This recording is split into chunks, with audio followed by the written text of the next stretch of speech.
ఓం శ్రీ గురుభ్యో నమః. శ్రీ శ్రీ శ్రీ యోగి రామానంద గురుపాదుకా పూజయామి.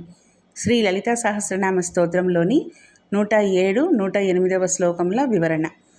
ముద్గోదనాసక్త చిత్త సాకిన్యంబ స్వరూపిణి ఆజ్ఞా చక్రాబ్జ నిలయ శుక్లవర్ణ షడానన మధ్యా సంస్థా హంసవతి ముఖ్యశక్తి సమన్విత హరిద్రానైక నిలయ హాకిని రూపధారిణి.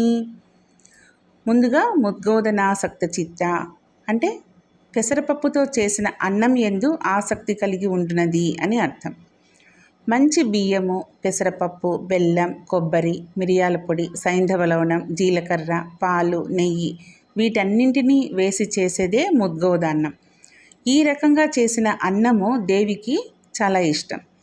శరీరంలోని భౌతిక శక్తిని నియంత్రణ చేసే శక్తి కేంద్రమే మూలాధారం.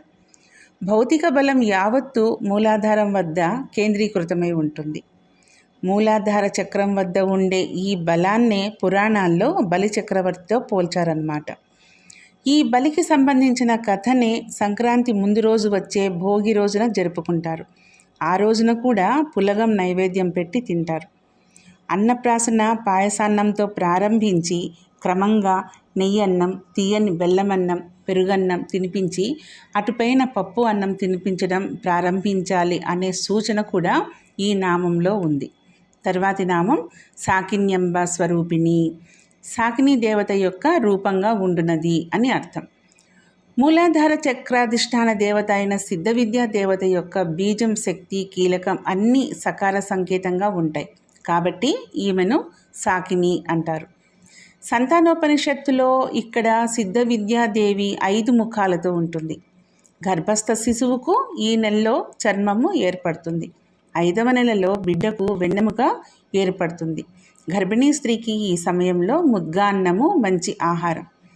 తర్వాతి నామం ఆజ్ఞాచక్రాబ్జ నిలయ, ఆజ్ఞాచక్ర పద్మంలో వసించున్నది అని.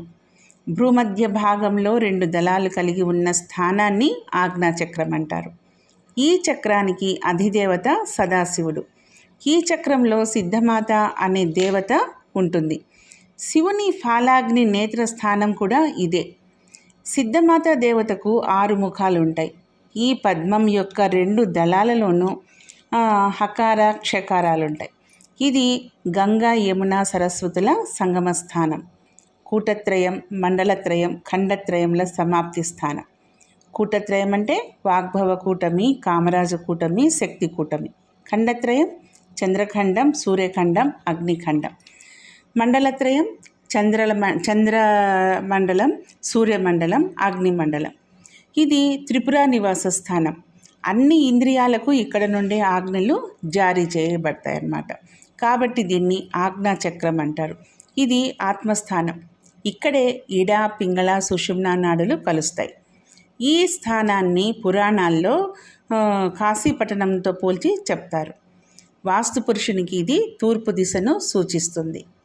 వివేక సూర్యోదయం జరిగేది ఈ కేంద్రం వద్దనే. ఆజ్ఞాచక్ర పద్మంలో వసించున్నది అని ఈ నామానికి అర్థం. తర్వాతి నామం శుక్లవర్ణ అంటే తెలుపు రంగులో ఉండునది.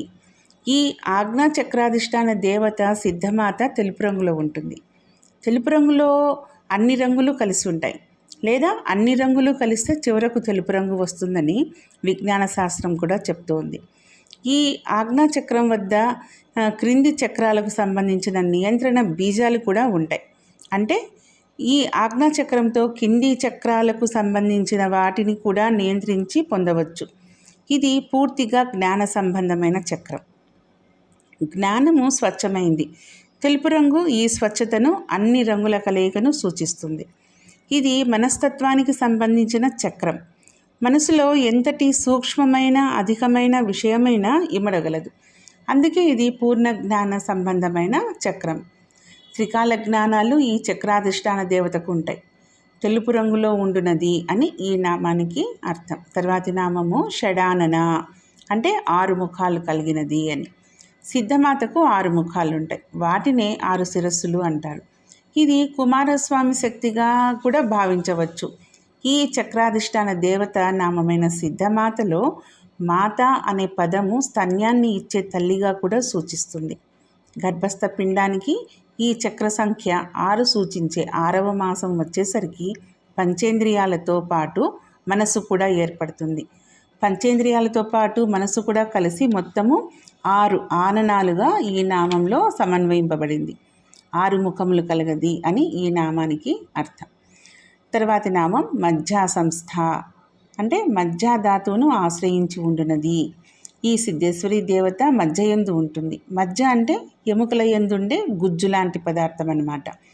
ఓం మజ్జా సంస్థాయే నమః అని జపం చేస్తే మజ్జ లోపించిన వారికి అది ఏర్పడుతుంది. సజీవంగా ఉన్న శరీరం తాలూకు ఎముకల్లోనే ఈ మజ్జా ధాతువు ఉంటుంది. నిర్జీవమైన ఎముకల్లో ఇది ఉండదు. మజ్జా ధాతువును ఆశ్రయించి ఉండునది అని ఈ నామానికి అర్థం. తర్వాతి నామం హంసవతి ముఖ్య శక్తి సమన్విత, అంటే హంసవతితో పాటు ముఖ్యమైన శక్తులతో కూడి ఉండునది అని అర్థం. సిద్ధమాత అనబడే ఈ దేవత ఆజ్ఞా చక్రకర్ణికలో ఉండగా 2 దళాల యందు హంసవతి క్షమావతి అని 2 శక్తులు పరివేష్టించి ఉంటాయి. ఈ 2 శక్తులే ఉచ్ఛ్వాస నిశ్వాసలు. ఈ ఆజ్ఞా చక్రము అతి ముఖ్యమైన చక్రం. ఒక సంస్థలో మేనేజరు మరియు ప్రొపరేటర్గా పనిచేసే వ్యక్తి హోదా లాంటి ఆధిపత్యం ఈ చక్రాధిష్టాన దేవత సిద్ధమాతకు ఉందన్నమాట. ఈ చక్రం తాలూకు పద్మం యొక్క 2 దళాల యందు ఉచ్ఛ్వాస నిశ్వాసాలు రావడానికి సంబంధించిన కారణమైన కేంద్రాలు, నియంత్రణ బీజాలు ఉంటాయి. ఈ రెంటికి సంబంధించిన దేవతలే హంసవతి క్షమావతి దేవతలు. ఈ చక్రము మనస్తత్వానికి సంబంధించింది కాబట్టి మనసుకు శ్వాసకు మధ్య ఉండే అనుసంధానం కూడా ఈ చక్రం వద్ద ఉంటుంది. పెద్ద ప్రమాదం జరిగినప్పుడు తెలివికి శ్వాసకు మధ్య ఉండే సంధానాన్ని లేకుండా, అంటే లింక్ లేకుండా ఈ చక్రదేవత చేస్తుంది. అంటే తెలివి ఉంటే ప్రమాదానికి సంబంధించిన షాకుకు ఒక్కొక్కసారి శ్వాస కూడా ఆగిపోయే ప్రమాదం ఉంది. అందుకని ముందుగా తెలివి పని చేయకుండా శ్వాస మాత్రమే పనిచేసేట్లుగా చేస్తుంది. దీనివల్ల వ్యక్తి ఎప్పుడు ఎంత పెద్ద ప్రమాదం జరిగినా కూడా శ్వాస జరుగుతూనే ఉంటుంది, కానీ తెలివి మాత్రం తప్పుతుంది. వ్యక్తికి కొంతకాలానికి మళ్ళీ తెలివి వస్తుంది. ప్రాణాధారమైన శ్వాసకు సంబంధించిన శక్తులు అవ్వడం చేత ఈ శక్తులను నామంలో ముఖ్య శక్తులు అన్నారు. హంసవతి క్షమావతి ముఖ్య శక్తులతో కూడి ఉండినది అని అర్థం. తర్వాతి నామం హరిద్రానైక రసిక, అంటే పచ్చని అన్నమందు మాత్రమే ప్రీతి కలది అని. ఆజ్ఞా చక్రాధిష్టాన దేవతకు హరిద్రానం అంటే పచ్చని రంగులో ఉండే పులిహోర లాంటిది అంటే ఇష్టమట.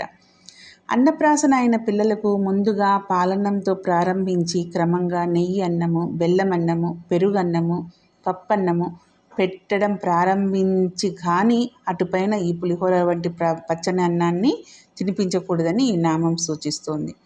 ఈ హరిద్రాన్నం తినే దశకు వచ్చేసరికి పిల్లలకి ఈ అన్నం మీద ఆసక్తి పెరుగుతుంది. అంటే వారు కూడా మెల్లగా పెద్దవారి రుచులకు అలవాటు పడుతున్నారన్నమాట. అంతకు పూర్వం తిన్న తీపి అన్నాల కంటే కూడా ఈ అన్నాన్ని ఎక్కువగా కోరడం జరుగుతుంది. అందుకే ఈ నామంలో హరిద్రాన రసిక అని చెప్పకుండా హరిద్రానైక రసిక అని చెప్పారు. తర్వాతి నామం హాకిని రూపధారిణి, అంటే హాకిని అనే పేరు గల శక్తి యొక్క రూపమును ధరించి ఉండునది అని అర్థం. ఆజ్ఞా చక్రాధిష్టాన దేవత సిద్ధమాత యొక్క మంత్రానికి శక్తి బీజం కీలకం అన్ని హకార సంకేతంగా ఉంటాయి కాబట్టి ఈమెను హాకిని అంటారు. షట్చక్ర నిరూపణలో ఆజ్ఞా చక్రం అనేది గురువు యొక్క ఆజ్ఞలు లభించే స్థానం. ఇక్కడ ఓంకారాన్ని ధ్యానించేవాడు జ్ఞాని అవుతాడు. సర్వజ్ఞుడై సర్వదర్శి అయిన మునీంద్రుడు అవుతాడు.